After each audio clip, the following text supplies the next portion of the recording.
Olá, viajantes! No nosso bate-papo de hoje, nós vamos conhecer um país cheio de curiosidades e contrastes. Nós estaremos com o engenheiro químico Douglas Prodanov e a professora de História, Marluza Harris, para um bate-papo sobre a China. Acomodem-se que o nosso podcast Viajar, Sentir e Conectar está só começando.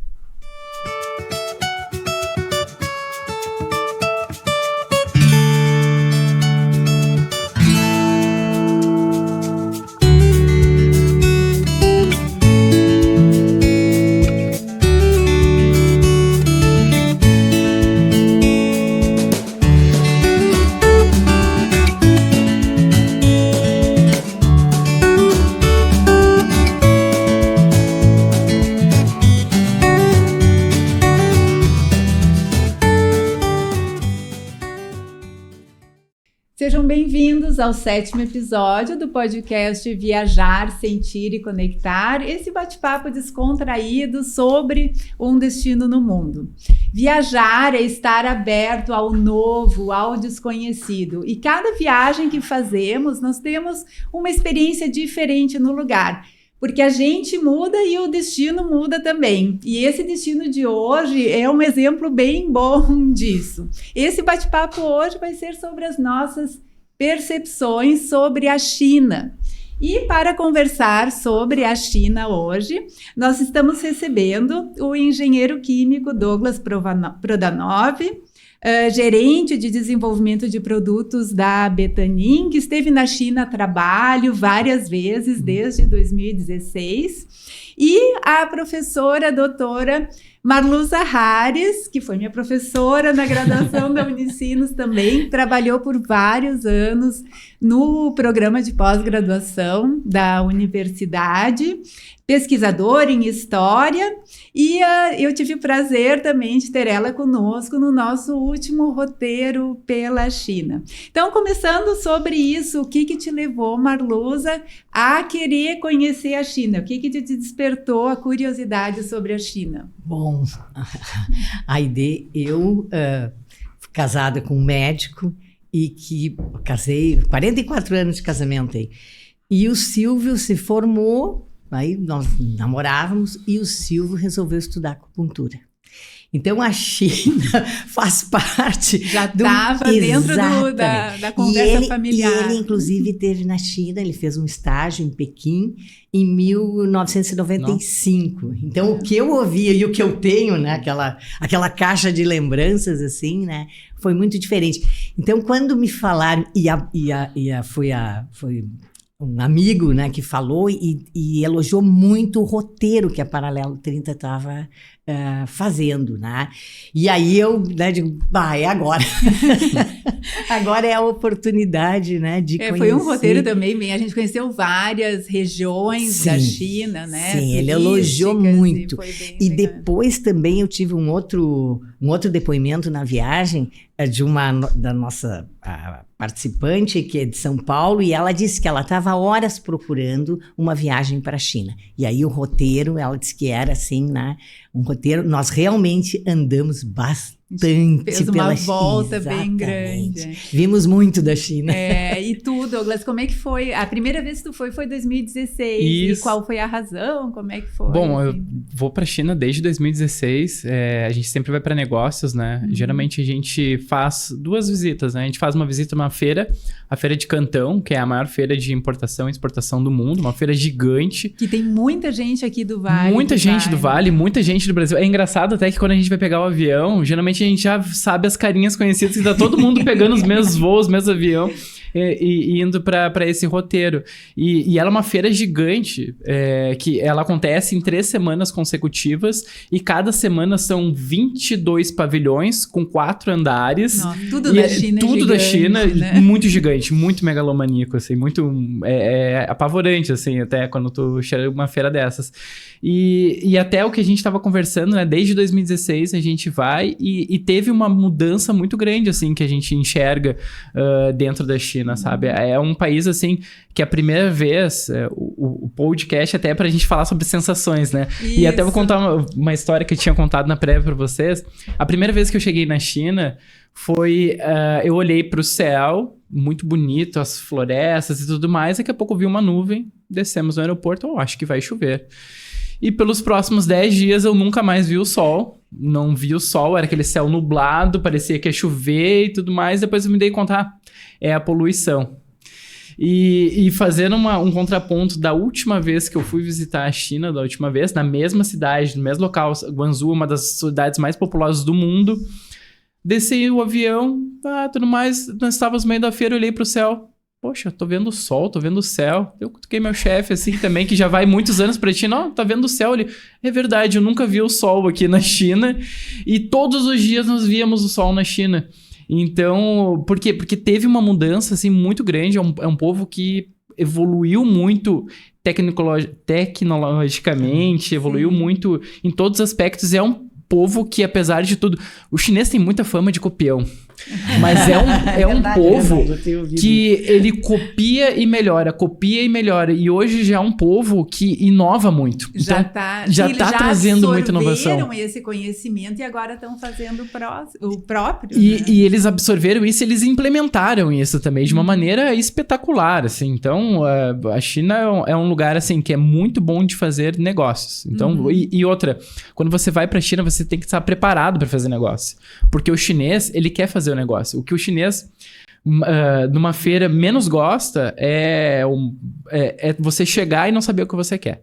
Então, quando você vai para uma feira dessas, ou quando você vai para uma reunião de negócios, você tem que saber o que você quer. Então, você sentar com ele, olha, eu quero isso daqui, nessa especificação assim, e ele vai dar um preço.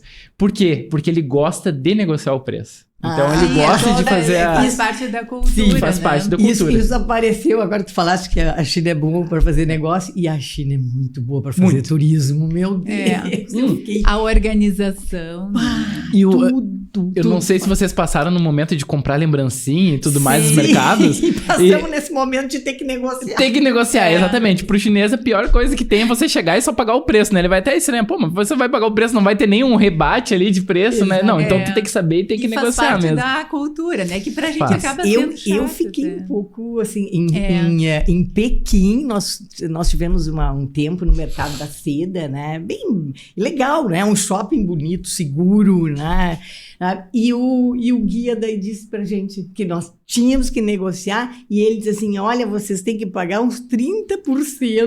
No mínimo. Daí aquilo me deixou assim, eu digo, não pode ser. E a gente fica até com vergonha de falar, porque assim, o preço que eles passam também é absurdo, né? Mas a gente fica com vergonha. Mas teve momentos daí que a chinesa que estava atendendo, ela estendia a máquina pra gente botar o preço. Botar o preço e fechar. Porque isso aí é da comunicação também, né? Porque apesar, assim, da língua ser totalmente diferente, né? Para nós, o chinês, eles procuram aquela comunicação quando tu vê, né? Então, ela estava ali na calculadora mostrando, né? Para conseguir essa exatamente. E isso também, agora tu chamaste atenção, né? Que eu também pensei, né? Que as dificuldades seriam maiores em termos de comunicação, mas eles são receptivos. Muito, né? Eles te enxergam, eles têm um esforço, não sei a tua experiência, porque tu deve ter que conversar mais. Falando das percepções, né? Aquilo que a gente viu, que, por exemplo, o chinês, ele te observa muito e ele te encara muito. Mas ele não te encara, até que no Brasil é estranho, né? Tu tá andando na rua, uma pessoa te encarou. 3 segundos, assim, tá te olhando 3 segundos, ou ela quer briga contigo, ou ela quer alguma outra coisa.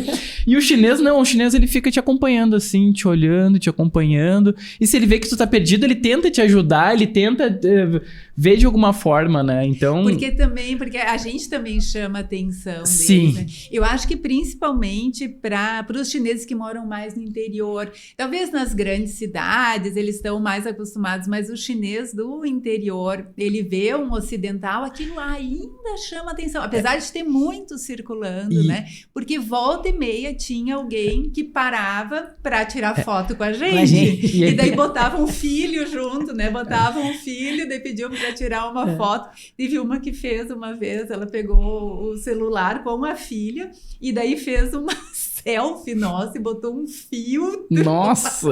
E eu tava, bom, né? Não sei onde é que vai parar, em que TikTok Vai pro chat deles lá, né? Vai parar. Mas então essa, assim, é uma curiosidade com a gente, né? Isso E muito assim, não interessante. tem como se disfarçar lá, né? Porque eles não são um povo que tem uma miscigenação muito grande, né? Eles se relacionam muito chineses com chineses, né? Raramente tu vai ver um casal que não é um chinês com um chinês. Então, se você tá olhando na rua, ele já sabe, você não é daqui.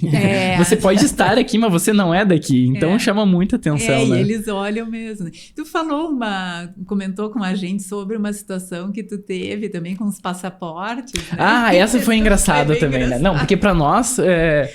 Chinês é tudo igual. Exatamente. Pra nós, chinês é tudo igual, né? Então, fomos visitar uma cidade no interior.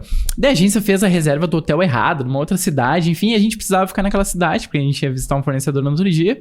E, bom, vamos alocar esse hotel aqui, depois a gente faz os acertos e tudo mais. E a gente deu os 4 passaportes pro chinês. Daí ele ficou 30 minutos, ficou 1 hora e não fazia aquela reserva, até que fez as reservas assim.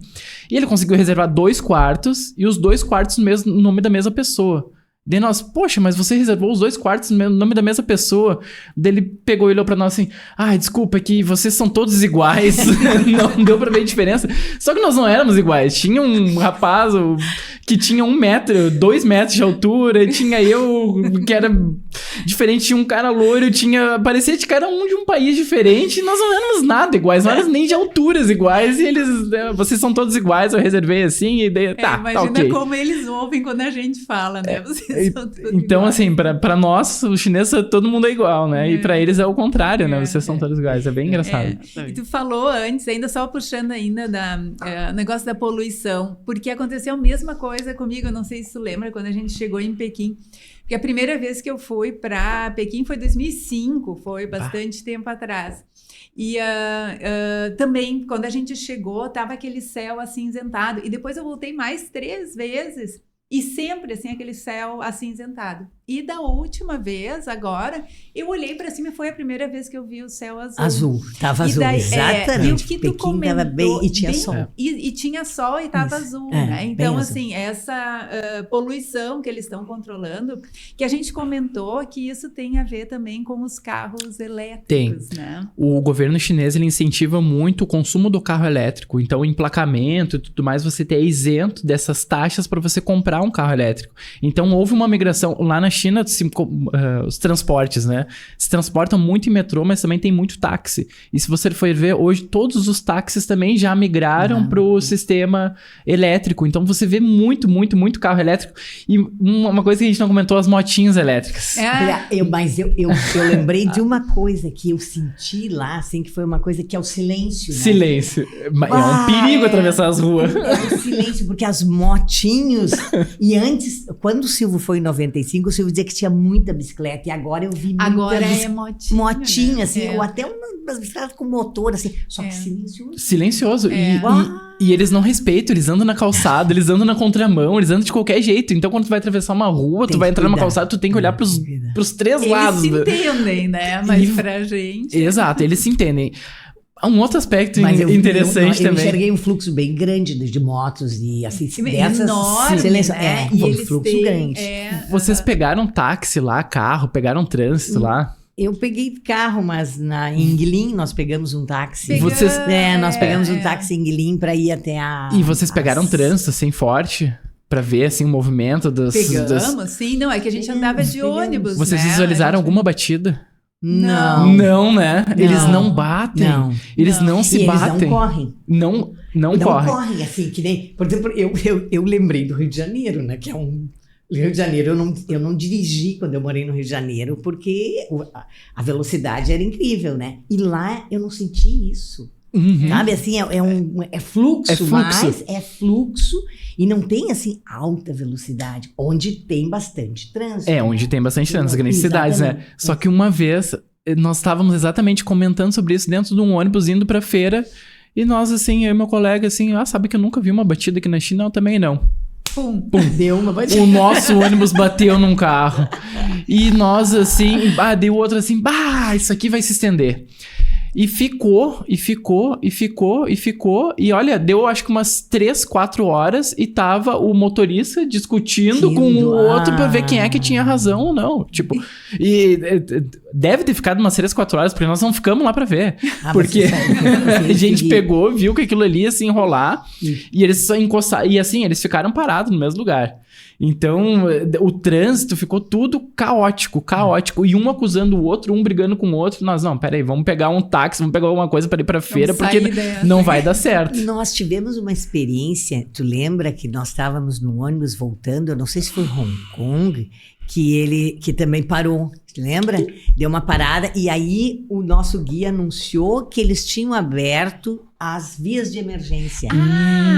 Foi quando a gente fez a travessia da ponte de Macau para Hong Kong. Acho que voltando, então, porque voltando. Aquela ponte é a maior ponte do mundo. Construída sobre a água, mar, né?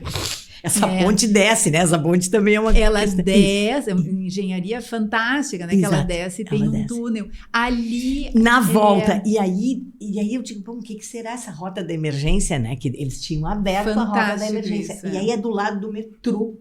Do lado do metrô, tu tem mais uma estrada impecável. Tá? Tudo iluminada. É o plano B. O plano B. O tapete que não usado. Eu digo, nossa, um túnel, né?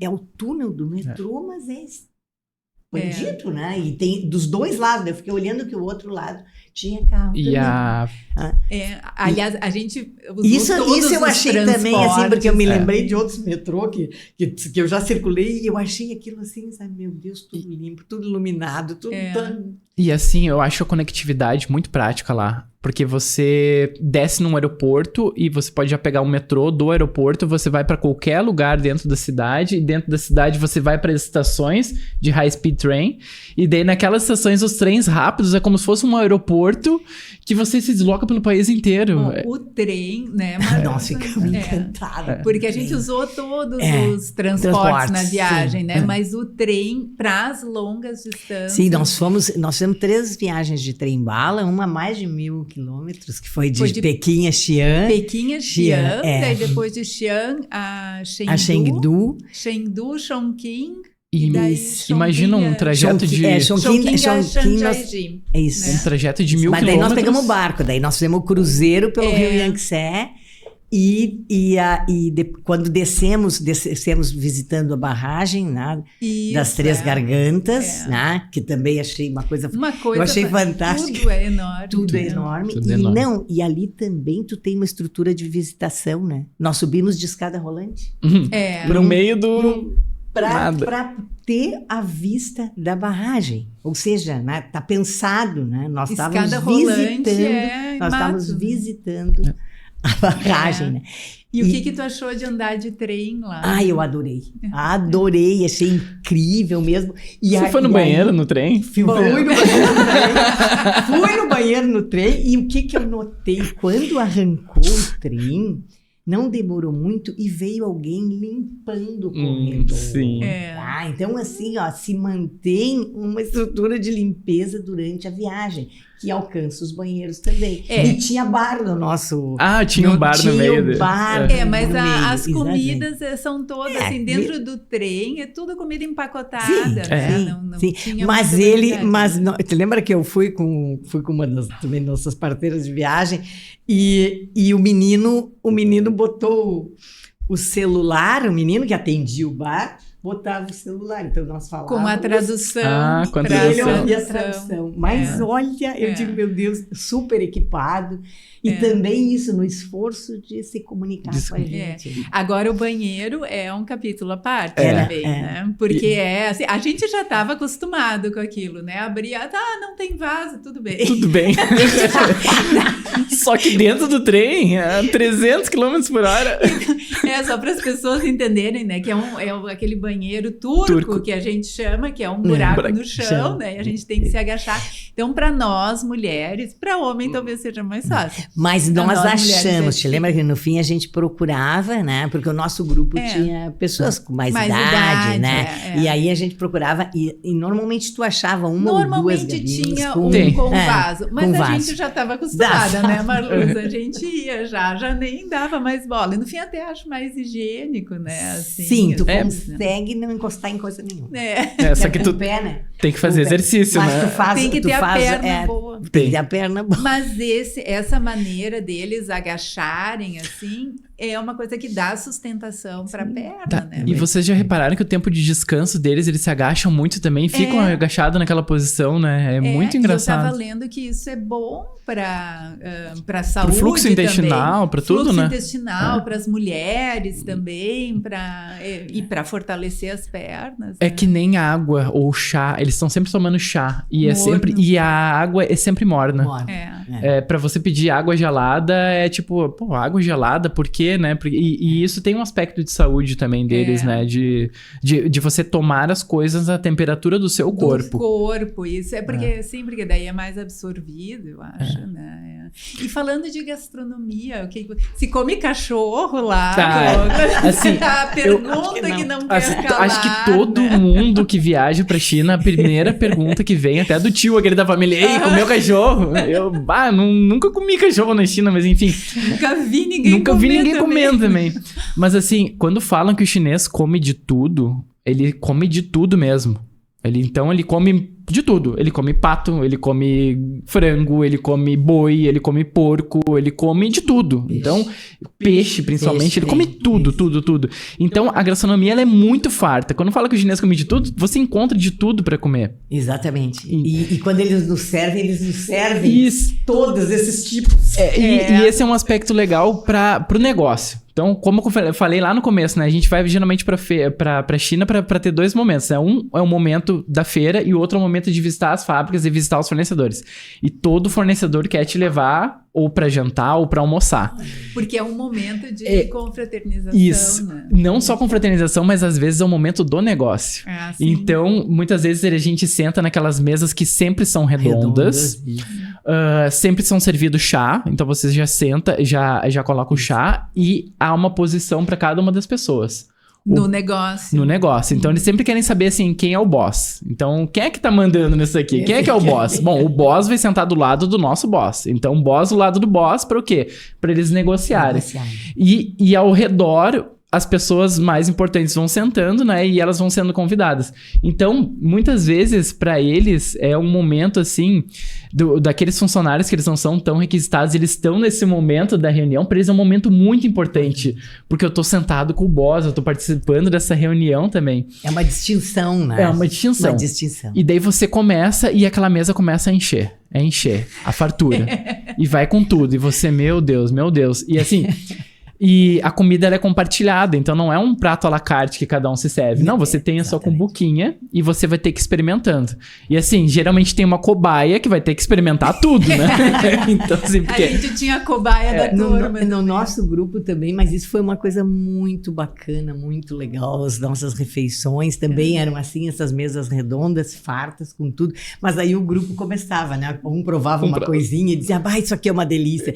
Esse molho tem pimenta. Isso aqui eu acho que é porco, isso aqui é galinha. É que uma coisa que agora, talvez, o reconhecimento do que é, às vezes não é tão fácil, né? Às vezes o que a gente está comendo. O que a gente está comendo, porque eles processam. E nós vimos peixe assim, inteiro, né? E uma vez frango, que eu achei muito estranho, porque ela pegou o hashi assim e dentro ela destroçou assim, né? E aí frango. Tu pegava, como tu diz, aí tu te serve de um pedaço, né? Na tua cumbuca. Mas os nossos momentos de alimentação eram mágicos. Porque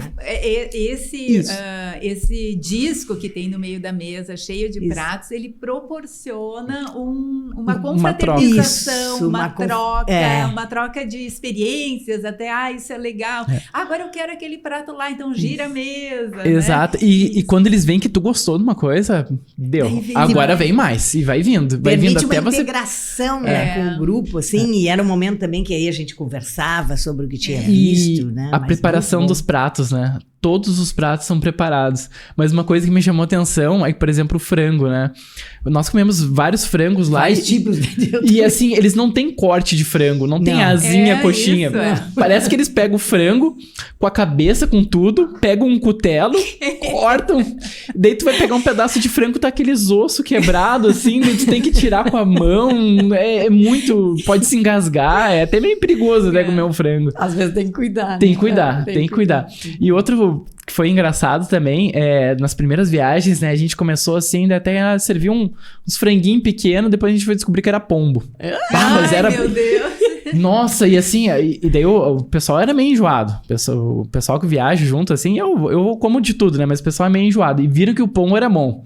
Daí toda reunião que chegava, assim, né, daí o que nós vamos pedir? Ó, pede o pombo, que o pombo é o certo, né, vamos comer pombo. Vamos no certo. Vamos no certo, que pombo. Daí nós já tínhamos já o arroz frito, pombo. Então, já, isso aqui nós vamos passar fome, nós vamos passar bem, né? Como a gente visitou várias regiões da China, cada região a gente experimentava os pratos típicos, né? Uhum. E isso é uma coisa também que abre a cabeça, porque a gente tem muito isso, a comida da China é estranha, né? Ou é muito apimentada. Mas cada região tem um tipo de comida diferente, né? A gente foi para aquela parte de Chengdu, que eles têm o hot pot, aquele que eles colocam tudo dentro de uma panela e cozinham, né? Que já é desde da preparação, eles preparam ele na mesa. Eu achei fantástico. Teve lá em Guangzhou, a gente comeu um caranguejo rei, não sei, que também era na mesa. Eles colocaram pimenta, um monte de condimento, daí colocava aquele caranguejo no meio, e daí descia um tampão em cima e cozinhava só no vapor. No vapor. E nós ficávamos ali comendo e aquele espetáculo, daí subia e descia, eles mostravam. Era muito interessante. Era um show mesmo. E eu achei fácil lidar com a pimenta. Eu tinha uma preocupação. Eu tá? gosto de pimenta. Mas eu não posso comer pimenta. Mas a maioria do do grupo não gostava. Isso, mas era fácil. Era sempre identificável e normalmente estava no molho. Uma né? armadilha, né? Sim, mas daí a gente avisa. Por isso o compartilhamento era muito bom, né? Porque sempre alguém dizia, isso aqui começa a arder, se tu começa a comer. Daqui a pouquinho tá ardendo. E nós estávamos falando dos cachorros, né? E um outro aspecto também é muita abundância. E daí quando você quer parar de tomar chá, então você para de tomar chá. Deixa a caneca cheia, porque senão eles vão te encher. Se tu esvazia, eles colocam mais. Então, assim, você deixa a comida parada ali, estou satisfeito. Daí tu pensa, meu Deus, toda essa comida vai fora? Não. Isso era uma dúvida que a gente tinha, né? Sim. E que até deixava a gente desconfortável, assim, pensando, nossa, eles serviram tudo isso, a gente não aguenta mais comer, e o que vão fazer O que vão fazer, agora? né? E daí, assim, quando era uma fábrica, assim, que tinha os funcionários que era mais, assim, mais abaixo, eles pegavam, montavam as marmitas, guardavam e levavam pra eles comer depois. Ah, que bom saber. E teve um casal que depois eu vou falar como é que é, né? O boss e a esposa dele, né? Que negocia e tal. Daí, só aquele casal nos levou pra almoçar e nós estávamos ali, daí sobrou toda aquela comida e ele começou a guardar. E ele falou assim, não, isso daqui eu vou levar lá pros meus cachorros na fábrica, que eu tenho vários cachorros lá e eu vou dar comida pra eles, né? Daí eu pensei, o chinês não come, né? A prova de que o chinês ele não cuida come do cachorro. Ele cuida do cachorrinho. Nós chegamos lá e tinha o cachorro. Deu, que legal. E ele, não, o meu signo chinês, o dono falou, é do cão. Então eu gosto muito de cachorro. Então eu cuido dos cachorros, eu trato bem e tal. Então, Isso eu acho que é um folclore, né? Assim, dessa coisa do comer cachorro, né? Talvez lá numa época de guerra, alguma coisa assim. Sim, eu acho que eles passaram... Né? Historicamente eles passaram bastante dificuldade, mas agora a culinária eu acho que muito. que eles chamam de culinária cantonesa. Existe essa questão do cachorro, mas é uma raça específica criada para abate, para cuidar e para comer. Então é bem... Não é comum você ver não é qualquer cachorro também que vão comer, né? Sim, né? Não vão pegar um cachorro de rua, né? E tu falou das negociações e das mulheres também, que eu queria puxar esse assunto, né? Porque ali nos anos 80 teve essa política de um filho por casal e daí muitos muitas famílias que tinham um segundo filho acabavam se desfazendo, né, das mulheres. Agora, 48% da população chinesa é de mulheres, é feminina. Como é que é a participação delas nos negócios? Porque a ideia que a gente tinha, assim, né, acho que antes, né, era que a mulher não fazia muito parte desses cargos de chefia, né, e tu trouxe uma visão diferente. Eu acho engraçado porque quando nós visitamos os estandes, muitas vezes, nós somos atendidos por gerentes comerciais, gerentes de vendas mulheres. Em geral, são mulheres. E elas tratam, talvez porque elas têm uma facilidade melhor de falar inglês, aprenderam, enfim. Então, a gente fala muito com mulheres. E tem algumas fábricas, dependendo do tamanho da fábrica, em que o boss é o dono, né? É o homem. Muitas vezes ele não fala inglês. E a esposa dele é a comercial. Então, já teve várias vezes, assim, que a gente sentava para negociar. Eu sentava, conversava com o boss. Ele, não, fala com minha esposa, porque é ela que vai dar o preço, é ela que vai dar. E a gente ficava negociando, assim, chegava com a esposa e o boss ficava do lado, assim, na expectativa se ia dar certo, ainda não dá certo. Deu certo. Que bom, fechamos o negócio. Mas quem ditava os preços, quem ditava a questão era a mulher.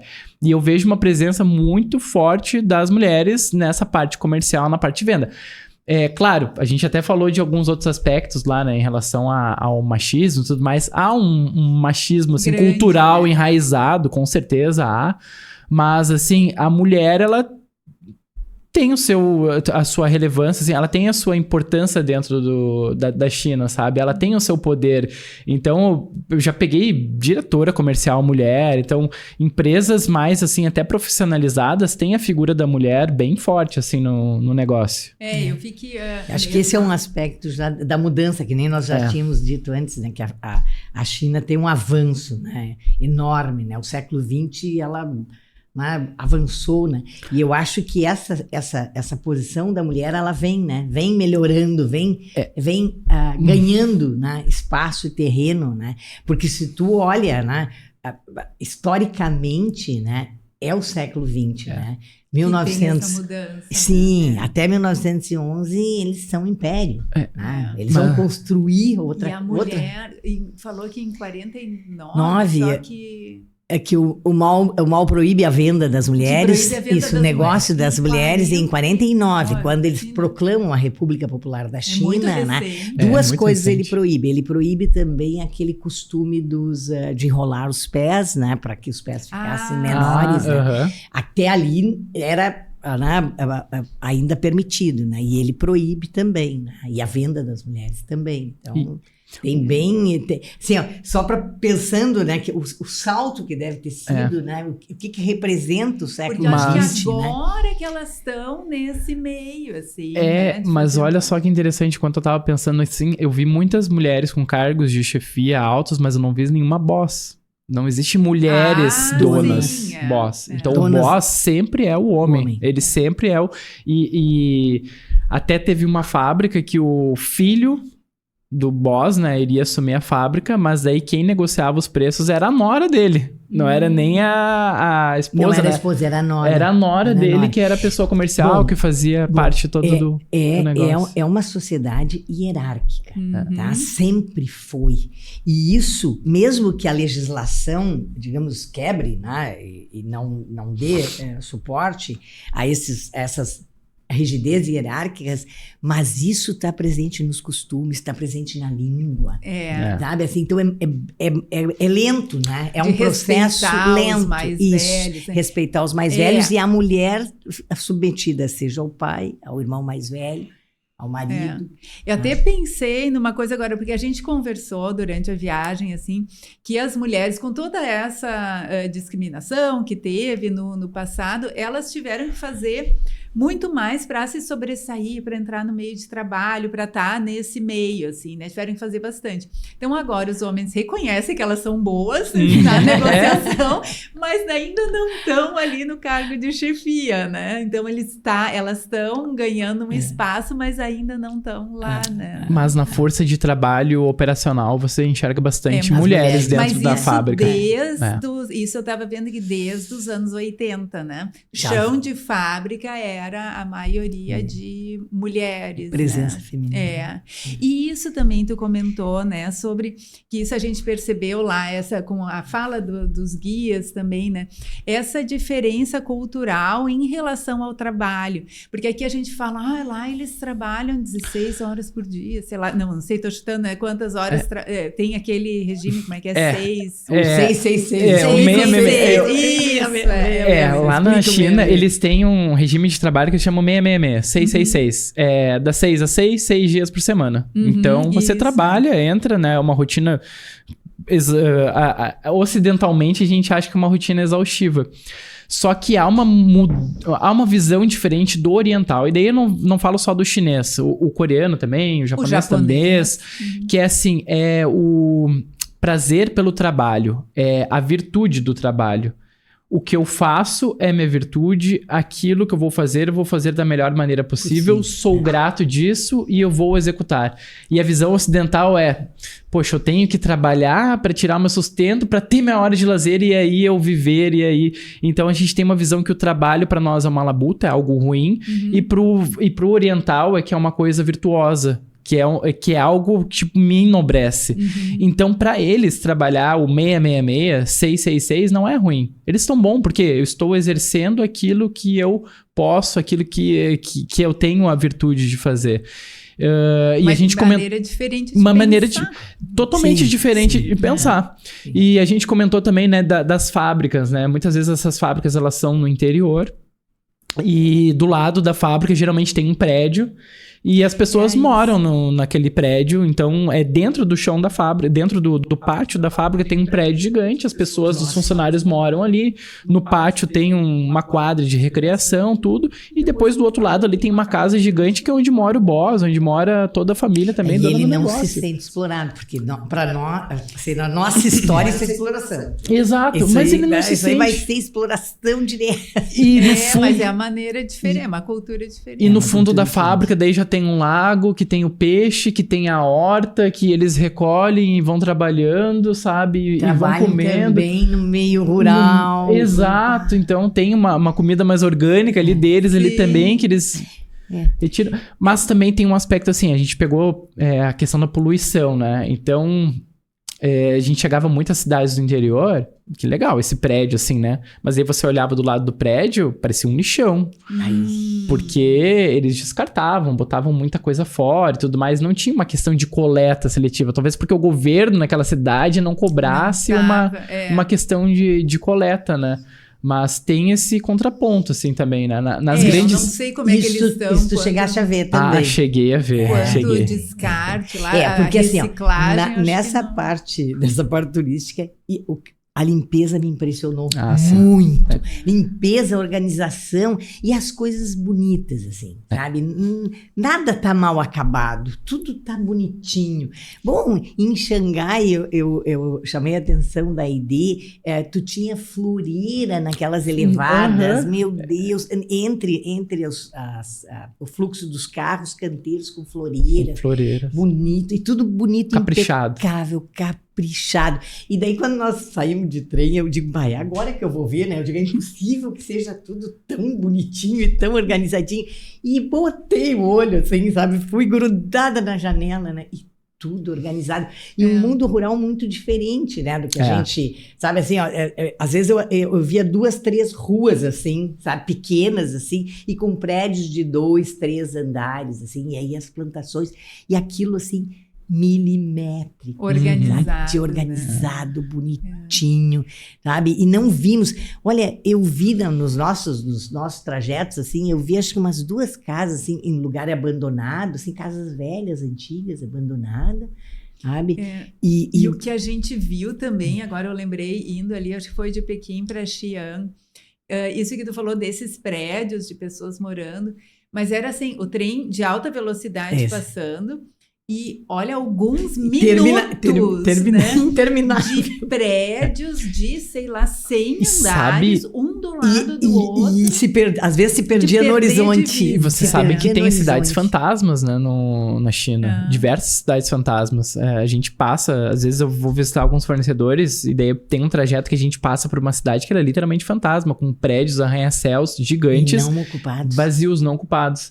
Porque às vezes tem muito uma exploração assim também do negócio. Por exemplo, a Apple vai montar uma fábrica de celulares na cidade tal. E aí? Daí vai uma especulação sim. imobiliária, cria prédios, toda a infraestrutura para poder receber aquela fábrica. E aí a fábrica não... Daí a fábrica não acontece. E daí ficam aqueles prédios, né? Então... E eles fazem também aqueles prédios muito rápidos. Muito né? rápidos. E são prédios, assim... Tem prédios lindos, mas tem uns prédios, assim, que me chamou muito a atenção Precários. também. E esses que a gente Que é uma, viu não que é eram. uma... Como é que é? Uma arquitetura muito simplória. É um prédio de engenheiro, né? Não é de arquiteto, né? Não, É uma é de coisa reta, quadrada pra cima, É, gigante. muitos apartamentos. Sim, né? A gente uma das via, nossas assim, guias, ela era inicialmente arquiteta e ela disse assim, não, a China não precisa de arquiteto. Não, só precisa de engenheiro. Te lembra?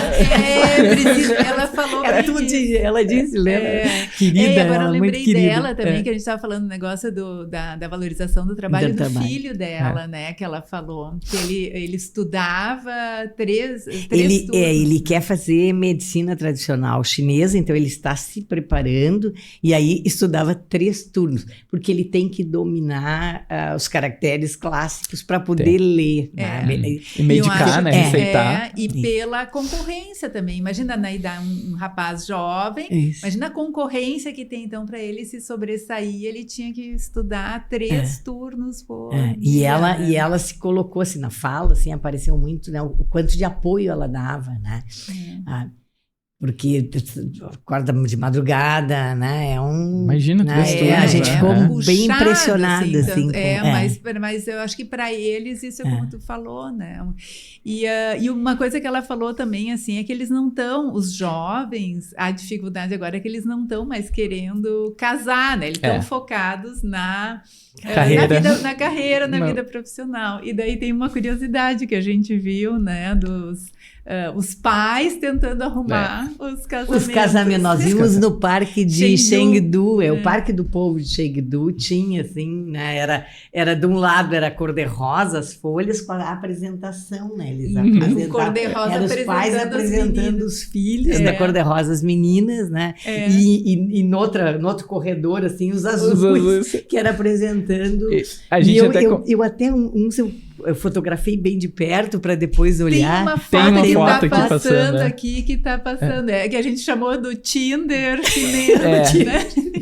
E foi um aspecto que até eu tinha trazido na outra vez, né? E vocês comentaram, quer ver que é isso? E era, exatamente. E tu também viste num em parque, Xangai, né? perto do Yugarten, que é a cidade, aquela... Tinha uma praça lá e nós andando assim, né? Mas um monte de casal e aqueles quadros assim, né? Rosa, mas tinha uns que tinham umas fotos, né? E eu, que triste, né? Os pais velando o filho e tudo mais. Eu falei com o meu colega que mora lá, né? Poxa, o que é isso aqui? Não. Eles estão casando aqui. Então aqui, ó, tá sendo um arranjo dos pais para ver qual filho eles conseguem casar. Dos filhos e aí que tu comentaste também da outra vez que isso, tu vê um casamento arranjado, né? Casamento arranjado. Sabe, assim, que para nós não faz, né? Tá longe. Os filhos também não queriam muito aquilo, né? Mas é mais uma vontade. Mas é a pressão, né? Mas é uma pressão em cima da mulher também. Muita pressão em cima da mulher. Porque para casar e para ter filho. Porque as mulheres, até os 30 anos, elas têm que ter a vida delas, têm que casar, elas têm que ter filhos. Então, algumas dessas mulheres que a gente negocia, relaciona, elas falam sobre essa pressão também. De logo querer ter filho, de precisar ter o filho. Porque elas são muito cobradas pela família também. Família. O painel que a gente viu era enorme, do rosa, das mulheres, e o dos meninos era um pouco menor. menor, assim, também. Tinha mais pais procurando casamento para as filhas. E essa questão também do dote, né? Isso. Falar do dote, tu diz que ainda existe dote. Existe o dote. Então você negocia com a família do noivo, a família do noivo negocia com a da filha, qual que vai ser o seu dote? O que você vai me dar em troca aqui pro meu filho casar com essa filha, né? É uma coisa tão antiga, arcaica, né? Assim, né? Mas pra nossa cultura completamente distante. E se tu não te resolve lá, eu já peguei um rapaz lá que tinha casado com uma mulher, ela, se não te resolve, tu fica pendente na família, lá tá malquisto pela família se não resolver a questão do dote. Mas a China surpreende, né? Por tudo. Mas isso aí me faz pensar que uma coisa que eu achei, assim, incrível lá, sabe, assim, de perceber... Aqui, que... ó. aqui, exatamente. O Tinder, né? Mas de perceber, assim, como eles acabaram conciliando bem a tradição, o antigo, que eu me surpreendi com a preservação, né? Nós fomos nos palácios, a Cidade Proibida, o Palácio de Verão, nós fomos em vários templos muito antigos, construídos, e tudo ainda bonito, preservado. E, ao mesmo tempo, aquelas cidades, né? Aquelas cidades maravilhosas. Isso que eu queria falar, do contraste da cultura tradicional chinesa, que ela foi muito afetada também, que a gente estava conversando pela revolução, a revolta dos estudantes, a revolta cultural lá, né? Que destruíram muitos patrimônios, mas muitos foram preservados, e esse contraste com a tecnologia. É um povo muito tecnológico. 2016, pessoal, 2016, nós estávamos numa estação de trem, esperando um trem pra pegar e tudo mais, e chegou um mendigo do nosso lado pedindo esmola, e nós, qual que é o protocolo? Ignora, só ignora, ele ficou pedindo ali, nós não temos nada, e foi. Daí um mendigo chegou numa mulher do lado, começou a indicar ela, daí ela falou, não tem dinheiro. O mendigo, ele pegou um QR Code. Ele pegou em 2016, isso foi absurdo, 2016, ganhou um QR Code e a mulher, pegou, bipou o QR Code, ele pegou, andou, foi até um quiosque, apresentou o QR Code, bipou, pegou um lanche e saiu comendo. Isso em 2016, com QR Code. Nós não tínhamos nem pensado em Pix ainda. Pix chegou muito depois, e já tava tudo. E assim, ó, a China pode ser um dos primeiros países no mundo a abolir a moeda física, abolir o dinheiro. Porque tudo é ou o Alipay ou o WeChat Pay, né? O WeChat Pay. E é tudo feito ali dentro, né? Dentro do WeChat. Eles fazem reserva de ônibus, fazem os pagamentos, recebem. Tudo eles chamam Uber, né? É tudo chamam, não é Uber, é o Didi.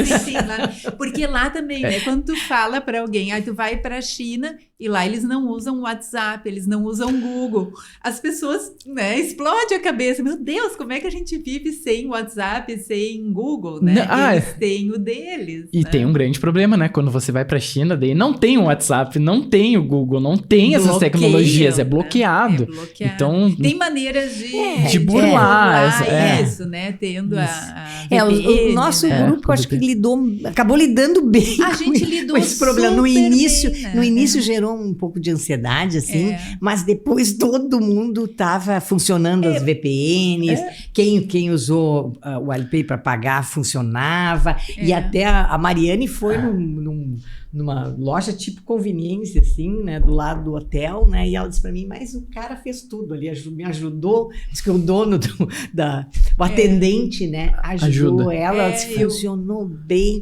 então acabou e funciona, né, é que a gente se apavora, porque para nós agora isso são coisas que estão muito inseridas no nosso dia a dia, né? Então tu pensa que lá, um país do tamanho da China, né, com milhões de habitantes, e eles não usam WhatsApp, não usam o Visa e o Mastercard. Não usam cartão.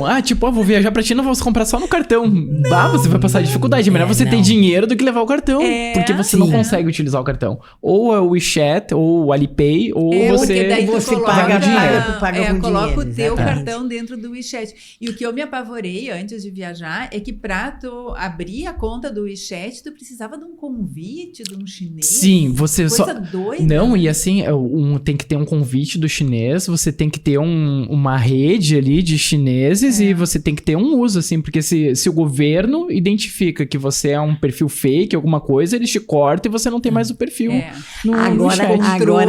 Agora eu tô com umas 2 guias nossas falando com elas em espanhol. Tá falando no no WeChat, exatamente, me mandou eu tô foto. cheia de amigas chinesas agora. Sim, querida, agora esse fim de semana ela me mandou, durante o fim de semana ela me mandou uma série de fotos, né? Tu te lembra? A estagiária do guia de Chengdu. Sim, lembra? Ela tava, e ela agora disse que já se formou, então me mandou as fotos. É legal essas conexões que a gente vai fazendo. Sim, mas eles são muito bacanas. E ela me levou, eu fui com ela, daí depois, né, nós já tinha acabado o nosso passeio, e aí ela me levou para visitar o Museu de Arte Moderna de Chengdu. E a minha surpresa, porque daí nós chegamos num parque, assim, um parque daqueles com lago, parque maravilhoso, e 2 prédios do Museu de Arte Moderna imensos. E um prédio lindo, com vidro, etc. E aí eu perguntei para ela o que era. A Biblioteca Pública de Chengdu. Funciona 24 horas por dia, é com vidro assim por fora, assim, mas muito linda, e dentro tudo em madeira, assim, trabalhado. Assim, uma estrutura de primeira mesmo, foi muito lindo. Isso, eles arrasam.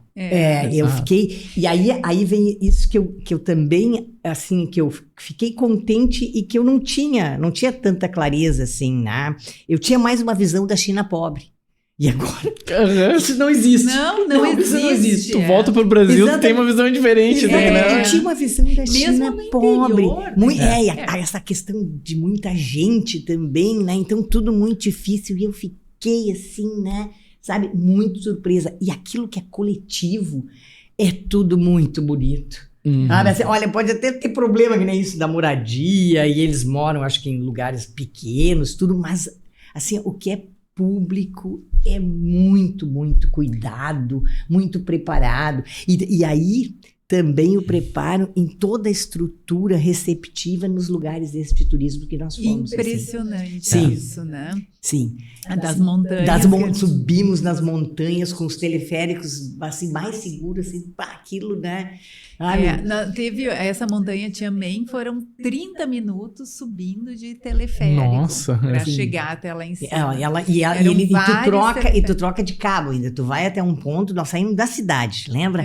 Era o Sebastião, nosso guia, né? Nós saímos da cidade, e aí tu sai da cidade, começa, e no meio do caminho troca o cabo, de teleférico. Tá? Pelo menos não é um fio só. E aí tu começa a subir mais. E daí tu pensa, meu Deus, aonde a gente está chegando? Tá chegando perto de Deus. A porta do céu. Mas chegamos na porta do céu. Na porta do céu. Mas é isso que a gente falou na viagem, né? Que em outros lugares tu vê, aquela lá é a porta do céu, né? Que tu vê de longe. E na China tu chega na porta do céu. E tu tira foto na frente, né? E é muito lindo. A estrutura para o turismo é fantástica. E muito seguro. Tudo, assim, sabe? Eu fiquei, porque eu até não sou sabe que eu não sou assim, sabe? Não ando de montanha-russa. E aqui tá o teleférico, estava esperando.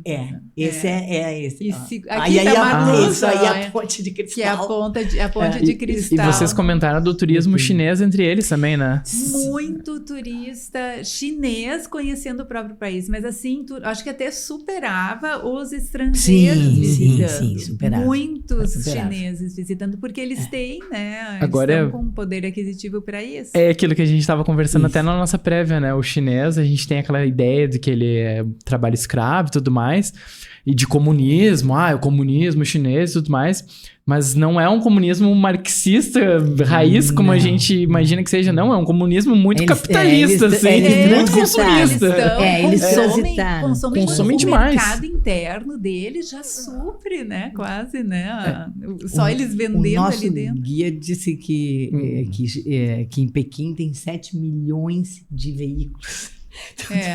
Imagina. Aí tu tem que esperar para conseguir. Isso, tu tem que conseguir a placa primeiro. Ele disse que lá tu não pode, em Pequim tu não pode comprar um carro. Não, tu tem que primeiro ter a placa E aí se tu consegue... Uma coisa que a gente não compra. falou é que a gente consegue ver os carros elétricos também pela placa, A né? placa é diferente, né? Uma placa diferente. verde, né? Placa verde de carro elétrico. E é quase, acho que meio a meio, assim. Não sei se não está ultrapassando. Não, já tá o carro ultrapassando. elétrico. A última vez que eu lugares, fui em Guangzhou já ultrapassou já, mas em Xangai tinha muito carro ainda a combustão, assim. E carros antigos, assim. A cidade de Xangai eu vi bastante carro antigo. Até uma coisa engraçada é que eu vi muito Santana lá. Em Xangai, muito Santana, escrito atrás Santana mesmo. Santana, que pra nós era um carro velho Santana e lá bastante Santana. Mas a primeira vez que eu fui para Xangai foi em 2005. Eu lembro que o trânsito era bem ruim, que eu acho que isso é uma coisa que melhorou bastante, né? Agora flui bastante. E o guia naquela época falou que tinham 3.000 carros sendo emplacados por dia. Nossa. Eu imagino que foi, né? Assim, por isso que eles estão restringindo agora, né? Porque isso chegou a muito alto. Mas é um supermercado, é um mercado imenso, né, de consumo, né? À medida que eles avançam nessa linha, né, de consumo, mas eu acho que sim, não dá para falar daquele comunismo, não é aquele comunismo, mas também não é o capitalismo que nem o nosso.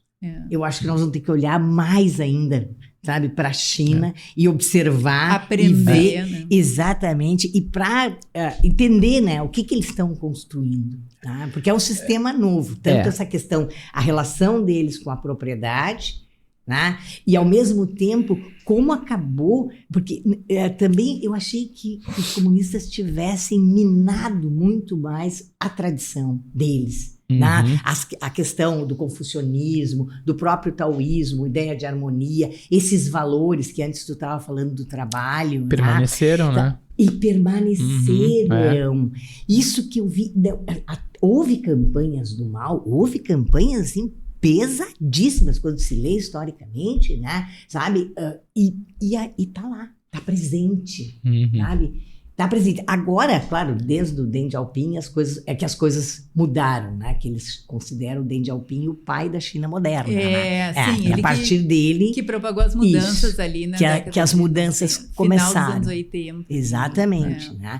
Mas eu te diria que a gente vai ter que observar e talvez produzir um conceito novo para dizer que tipo de sociedade a gente quer para o mundo, né? Mas eu acho que dá para olhar para eles com lupa. Eles têm só que eles têm esse controle que era também aquilo que a gente em cima da população. Aquilo que a gente falou, né? Tem, claro, a gente por ser um podcast mais turista, mas a gente só fala dos aspectos positivos, né? Mas também tem diversos aspectos negativos, que é o controle sobre a voz, sobre a opinião. Então, qualquer coisa, tudo é regido pelo governo. Não pode ver. Então, as redes sociais duas.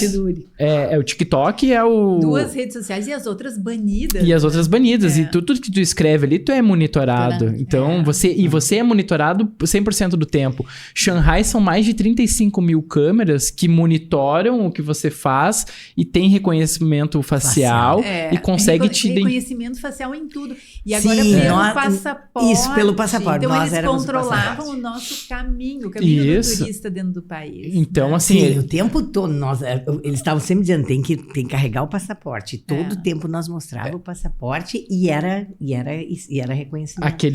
O livro do George Orwell, 1984, a China é isso o controle 100% do que você está fazendo. Eu tirei uma foto na praça lá de Pequim, acho que essa foto não está aqui agora, mas num poste com eu não sei quantas câmeras tinha ali, mas umas 50 câmeras para todos os lados. Na Tianmen, na Praça Tianmen, ali tinha vários desses postes, assim, controle... Total, né? Dentro do ônibus de turismo tinha câmera, né? E em compensação, isso é muito seguro. Então, é muito seguro você andar à noite sozinho na rua, assim, nas grandes cidades, ponto, porque não acontece nada, assim, você tá 100% tá sendo vigiado, né? 100% do tempo, né? Então, tem esse outro aspecto também. Tem os dois. Tem o lado bom e o ruim, né? Eu acho que agora nós também somos vigiados. Também é. Mas então, vocês têm mais, a gente tá chegando no final, assim, mais alguma coisa que vocês lembram que gostariam de eu acho que tinha que fazer fazer um outro podcast só pra falar da China, parte 2, porque que tem... bom que a gente juntou 3 pessoas apaixonadas, assim, Sim, pelo lugar, né? sim, eu me encantei com a Isso China. é muito legal, assim, né? E da gente ver isso. E assim, como eu falei, né? A primeira vez que eu fui, lá em 2005... que era uma China que estava, Pequim, cheia de construções para todos os lados, assim, né? E agora ver uma Pequim moderna, limpa, que antes não era limpa, né? O Huton que nós visitamos, maravilhoso, lembra? Que nós passeamos pelo Huton. Huton, ali, lindo, que aquilo ali era uma sujeira, exato. O Silvio me descreveu um pouco o que era aquilo. Bairro da China, um bairro antigo da China, que é tipo quase uma favela, assim. E agora tá quase turístico, assim, né? Que a gente consegue passear, ainda tem moradores e as pessoas... Então, assim, é um país que muda muito, assim, numa velocidade muito rápida e que dá para voltar várias vezes, né? Tu que vai a negócios, todo assim, ano. Eu encontrei o Douglas e disse para ele, mas que privilégio poder estar voltando para a China, porque eu já... Uma semana depois eu já comecei a pensar, mas dá para voltar para a China.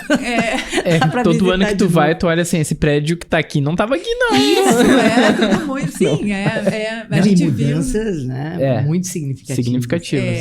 E positivas. E positivas, né? Esse planejamento que eles têm de 10 anos, né? Esse planejamento estratégico, assim. A cada 5 anos eles revêem, né? Todas as metas, as métricas, o que eles querem. Seguem, cobram.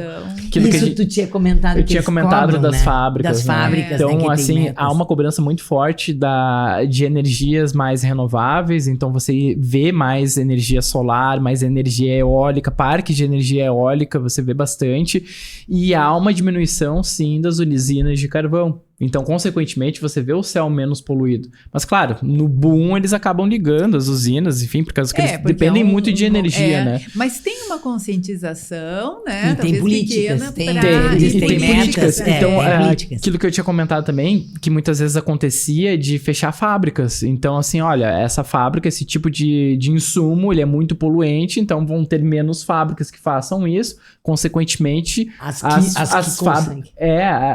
que conseguem vão ser poucas, mas elas têm que cumprir normas e daí, consequentemente, elas fornecem matéria-prima para outras fábricas, né? Então, tu fica muito dependente de algumas fábricas apenas, né? Que respeitam... Respeito esses protocolos. Esses protocolos, exato. Protocolos relacionados à poluição. Então, assim, para encerrar, eu queria saber de vocês, é uma pergunta que a gente sempre faz no final do podcast, como é que a China transformou vocês? Então, como é que vocês respondem essa pergunta? Eu penso muito nessa visão, sabe? A gente comenta sobre ir para a China é uma experiência que é você viajar para um outro planeta dentro do nosso planeta. Porque você entra num lugar em que você não consegue entender nada do que falam, você não consegue ler nada do que falam, e você está sem nenhuma tecnologia, então você está perdido, tá? E além disso, a mentalidade deles é diferente, tudo é grandioso e tudo é muito diferente, tudo brilha, então você está em um outro planeta. E você começar a entender o chinês, começar a entender não só o chinês, mas a cultura oriental, o que eu trago para minha vida é uma mudança de pensamento também sobre valores. Quais são os meus valores, né? Poxa, se eu vejo o chinês, que é o oriental em si, que ele é tão grato pelo aquilo que ele faz, pelo aquilo que ele tem, como a maneira dele se viver, por que poxa, eu preciso ser mais grato sobre as minhas virtudes, sobre o fazer bem feito, o que eu faço, porque, apesar de tudo, o meu trabalho sou eu, minha vida pessoal sou eu mesmo, né? Então, o chinês, a China como um todo, assim, me ajudou muito e me ajuda ainda, porque toda vez que a gente vai lá, a gente pensa mais sobre isso, é mudar essa minha cabeça mesmo, a minha visão do mundo sobre o trabalho, sobre as pessoas, sobre os relacionamentos, então... Não, de alguma forma vai conectar agora com o Douglas. Não, é que, como eu falei, né, bem no início, né, então eu tenho uma relação, né, pelo menos com a filosofia chinesa, tradições chinesas, né, por meio pelo fato do Silvio ter estudado acupuntura e ter se tornado um médico acupunturista, né, e nós fazíamos, e eu faço ainda agora sozinha, eu tô viúva, né, mas faço Tai Chi, né, e o Tai Chi, né, a matriz é o Tao taoísmo, né? E daí essa questão, né, da harmonia, e a gente acaba, né, discutindo um pouco também o confucionismo, a questão dos valores, né? Então, e eu posso te dizer que visitar a China reforçou em mim isso, né? Isso já era uma coisa que eu gostava, assim, né? Que é, como tu diz, é uma outra maneira, né, da gente se perceber e perceber também o mundo e se situar no mundo, né? E ter visto a China, ter ido lá e ter, assim, me encantado até com essa forma como eles estão conduzindo esses avanços, né? Eles avançaram tecnologicamente, mas me dá a impressão que eles não perderam quase nada, né? Entende? Sabe? Das tradições. E das tradições. Talvez algumas coisas tenham que ser superadas, né? Mas outras são positivas, são boas, né? Sabe? E trazem uma outra maneira de se situar no mundo, né? E reforçou. A viagem reforçou, assim, né? Fiquei mais ainda, agora estou mais fazendo Tai Chi, até mais aplicada, né, na prática do Tai Chi, né? Mas foi assim, foi uma experiência muito, muito, muito boa. E eu vou dizer uma outra coisa também. Eu faço viagens, mas esse tipo de viagem com grupo foi a primeira. E eu adorei. Ai, que bom ouvir isso. Né? Exato. Às vezes tem preconceitos também, né? Eu achei, assim, incrível. O grupo foi ótimo. E as coisas funcionaram, assim, sabe? Muito, muito bem. Então, sabe, assim, ó, não... recomendo. Ai, que bom. Isso e a viagem também, né? Foi uma coisa que a gente não comentou. Viajar pra China é uma viagem também, né? Sim, é longo, 20 né? e poucas horas, 24, quase 30 horas. Então, uma viagem. Tem que 25 valer, horas. né? Tem que valer. Nós deu 25 eu vou, horas. assim, concordo com... compartilho, né, das mesmas... esses insights que vocês tiveram. E eu só vou acrescentar mais uma coisa também, que para mim é uma coisa desde a primeira vez que eu fui para a China, que mexeu muito comigo, é essa valorização da maturidade e de ver as pessoas de idade na rua, os parques, as pessoas dançando nos parques, né? Que a gente vê muitos grupos de idosos dançando, nem idosos, né? Misturado, né? Acho que de todas as idades, assim, dançando e curtindo a vida e aproveitando. Até essa posição de se agachar, né? Até mais, as pessoas de mais idade, ficar naquela posição agachada. Então, assim, de não ter essa restrição para as pessoas mais velhas. Elas fazem parte da sociedade, então ali juntos. Não ter uma forma de etarismo que está tendo hoje em dia. Etarismo, que a gente vê tanto aqui, né? O velho não pode mais fazer isso. Lá todo mundo... A gente não vê isso. Isso contribui também porque... Lá o velho, ele usa tecnologia, ele tá pendurado no celular o tempo todo, também, ele é obrigado. Então, e a China teve que sair do analógico 100% para o celular, pro digital, né? O digital totalmente. Essa transição, e toda a estrutura teve que migrar junto. Então, não importa a criança ou o idoso, ele teve que migrar juntos também, né? Isso aí. Muito obrigada vocês participarem conosco dessa conversa. Eu adorei e espero que vocês tenham gostado também. Se curtiram, curtam aqui o nosso canal e acompanhem nossas próximas viagens.